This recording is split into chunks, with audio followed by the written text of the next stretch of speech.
أنا بقدم كل نتيجة ينكو جعلهاي حتى فينكو جعلهاي وانكو مسيرا مرة وقفنا وكاودا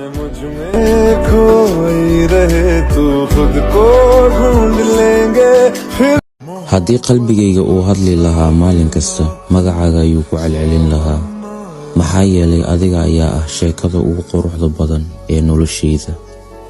waxaan rabaa inaan isku sabarno inaan isku dulqaadano labada qof markay daacad isu jecel yihiin ma waayaan caqabado nololeed iyo wax istaaga jaceylkooda balse qalbiyada sida dhabta isu jecel waxay wadajir uga gudbaan xaalad walba oo hor timaada waayo qof walba waxa uu muhiim ah ilaalinta qalbiga qofku uu jecel yahay wax walbana waxaa ka weyn rajada iyo nolosha qurxoon ee qalbiyadooda ku jirta. adiga la'aantaada qalbigayga waa sidii habeen madow aanan dayax lahayn.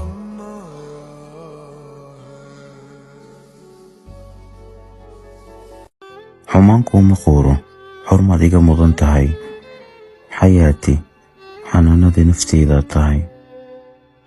xitaa hal daqiiqo aan qadka kaa waayo ayaa saa'id iigu dheer waxaana mar walba ku sii samraa fariimaha quruxda badan aad horay iigu soo dirtay aad baan kuu jeclahay run ahaantii.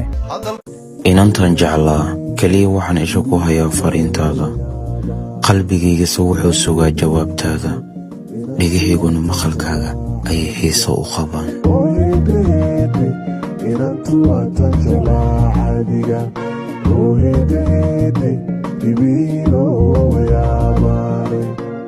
xurme iyo wanaag xubbi iyo jacayl xiise aan dhammaan adigan kuu qabaa xabiibtii.